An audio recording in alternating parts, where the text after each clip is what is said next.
Em nome do Pai, e do Filho, e do Espírito Santo. Amém. Naquele tempo, Jesus desceu a Cafarnaum, cidade da Galileia, e aí ensinava aos sábados. As pessoas ficavam admiradas com o seu ensinamento, porque Jesus falava com autoridade.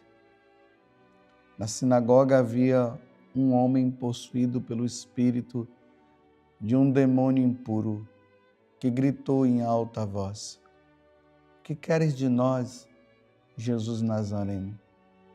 Viestes para nos destruir? Eu sei quem tu és. Tu és o Santo de Deus."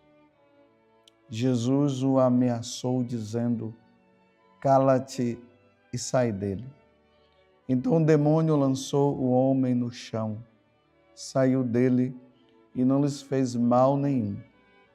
O espanto se apossou de todos e eles comentavam entre si: "Que palavra é essa?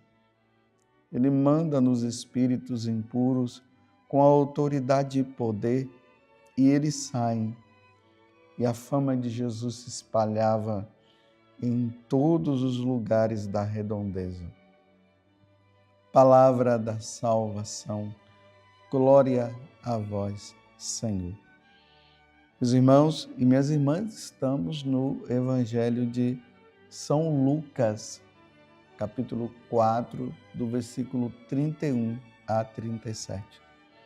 Esse capítulo do Evangelho de São Lucas, ele narra o momento em que Jesus começa o seu trabalho pastoral, como uma linguagem mais próxima de nós nos tempos de hoje. É a vida pública de Jesus.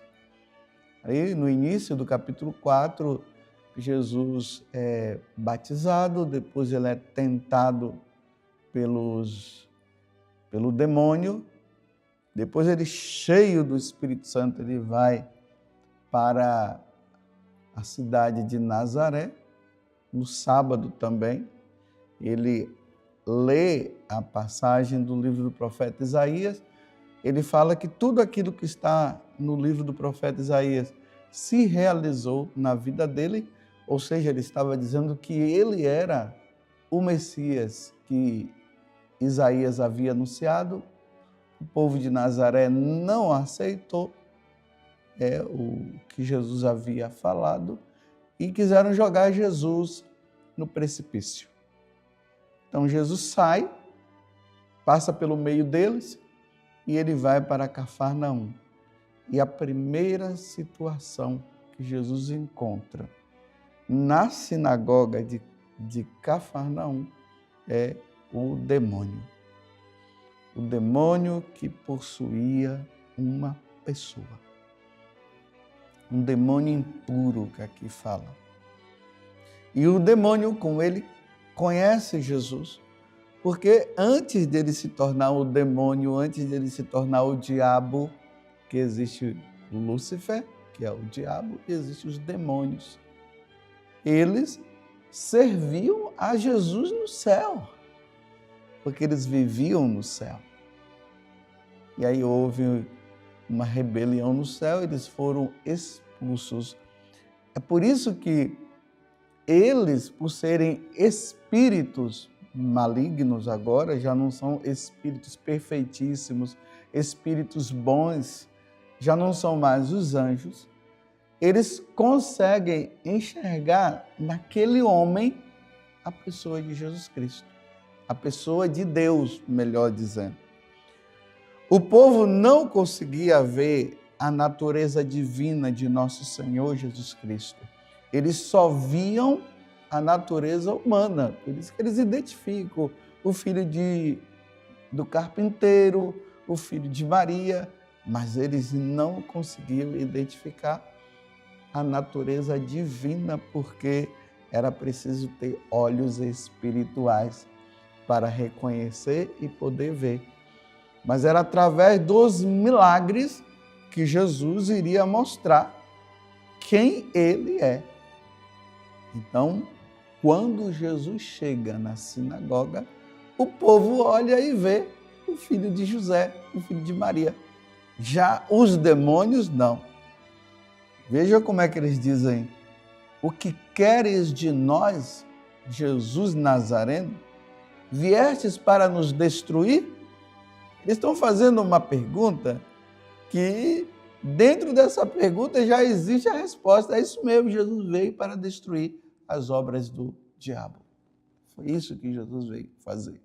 Ele veio nos redimir, ele veio nos salvar. Ele veio nos tirar das garras do demônio.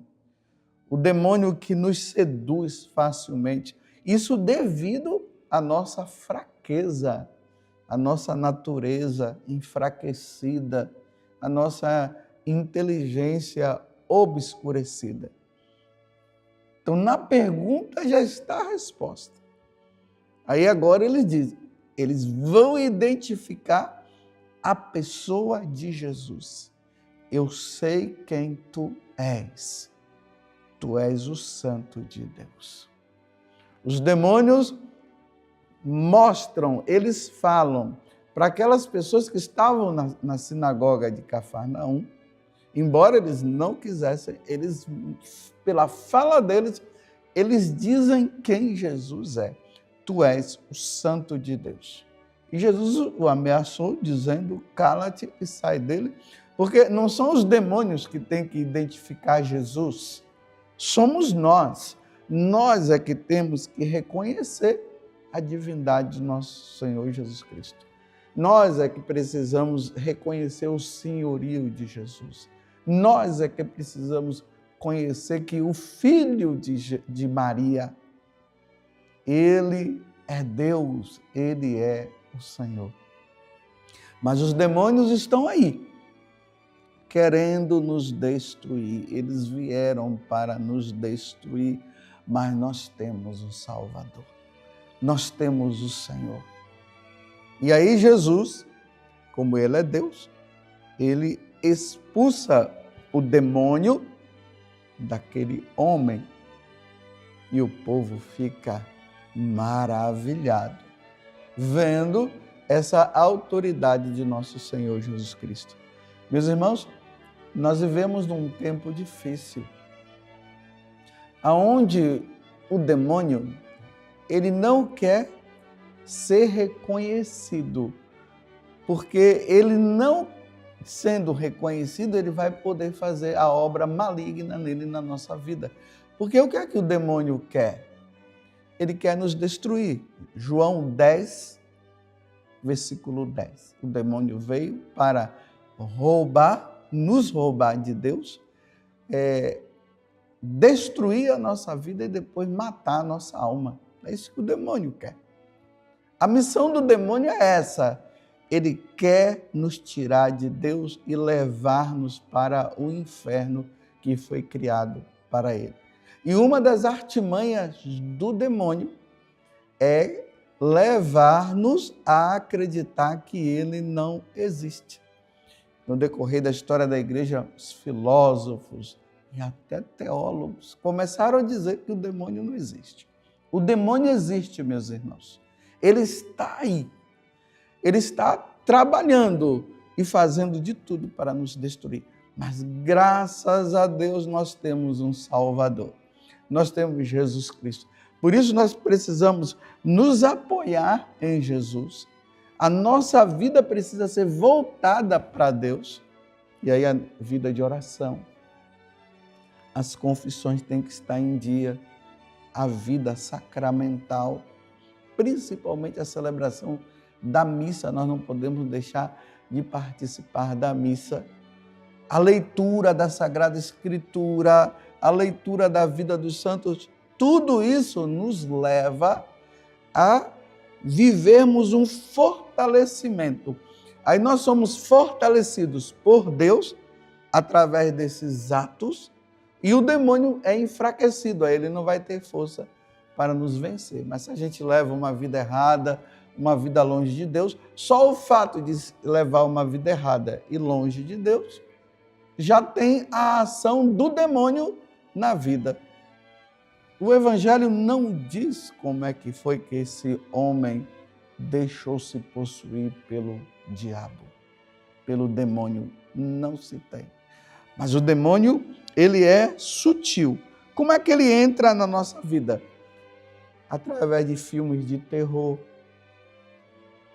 através de filmes muito voltados para essas questões de sexualidade, através de livros de espiritismo. Esses livros vão introduzindo. E o que eu estou falando, meus irmãos, é simplesmente para que nós católicos não entremos nessas coisas. O catecismo da igreja deixa bem claro que nós não devemos consultar os espíritas, mas ali o catecismo está apenas trazendo para nós o que está escrito no livro de Levítico, de Deuteronômio, que nós não podemos consultar. Porque essa história de conversar com pessoas que já morreram, isso é conversa fiada. Precisamos tomar muito cuidado. Eu estou falando para os católicos. Cada um deve seguir sua religião, cada um siga a sua religião. Eu estou alertando como sacerdote do Senhor Jesus, como sacerdote do Altíssimo, para que nós católicos não nos deixemos influenciar por essas questões de yoga. Tudo isso pode ser uma introdução para as pessoas caírem na malha do demônio. Nós somos de Deus, pertencemos a Deus e Deus é o nosso Senhor Jesus Cristo. Jesus Cristo é o nosso Senhor e é o nosso Salvador. Não vamos permitir que o demônio tome conta da nossa vida. Sejamos fiéis a nosso Senhor Jesus Cristo.